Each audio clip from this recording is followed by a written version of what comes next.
Africa Content TV.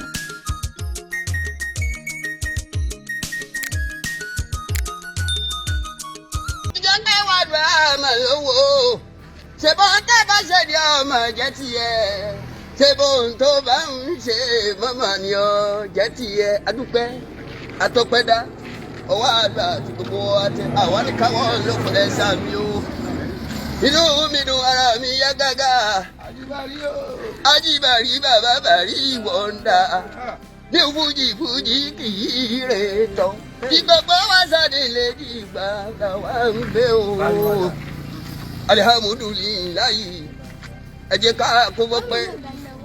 Nígbàgbọ́ bá ń ṣàdúrà ṣe àdúrà ń gbà kíákíá. Múmìnì náà ń bá àdúrà ṣe àdúrà ń gbà kíá. Ká ní gbẹ́kẹ̀lé inú aláwọ̀ ṣe bàbá tá a wá ké sí. Àdúrà yóò mọ̀ gbà ẹ̀ṣà mi ó.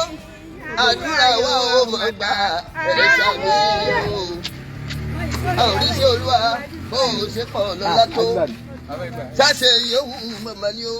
Òyìn bẹ́ẹ̀ ṣe bẹ́ẹ̀ mọ̀ ní aláwùtà wá ké sí. Tẹ̀lé tí gbàròyé mọ̀ ní o. Ìyá olùwàpọ̀ ẹ̀dá orúkọ. Bá orúkọ orí sí. Tẹ́lẹ̀ rí. Aláwọ̀ wọ̀sùn ó sì máa dàrú wa lọ́la o. Ẹni àwòrán kan tẹ́lẹ̀. Bóyá lè gbòòrí ẹ̀ ṣe dáadáa láwa òsùn a sì máa gbé irun ọ̀gá. Torí wípé inú dùn ní mórí àwọn ní ṣubú. Àjọyọ̀ wà mí ìlera ẹ̀ àwọn ọmọ lọ́la ọ̀sẹ̀ òsì mọ́ darí. Inú wa tó nù bànújẹ́ òní ìwọ̀ ọbẹ̀. Bó bá wà láwùjọ rọ́rọ́ báyìí bù wá ń ké. Alukuri àní wà ń pariwo. Bẹ́lẹ̀ yóò rọ́jò òní bàbá sì wà.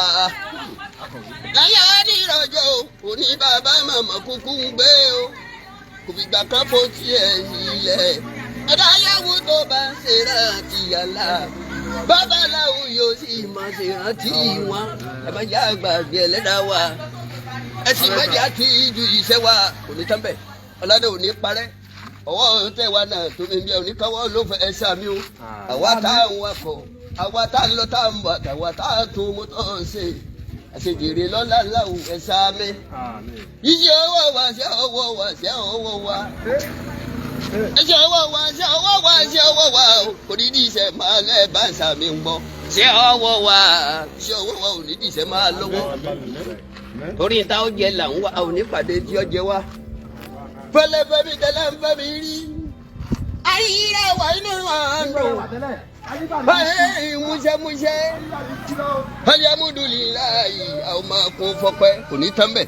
Ibi ọlágbé iṣó. Àlìyé gbogbo àwọn tòsí. Àjò yóò wẹ̀ mí léèrè. Gbogbo mi yóò wẹ̀ bá wáyọ̀ sí. Àlìyé sáà ní ti wá. Bí ebi pọ̀dà.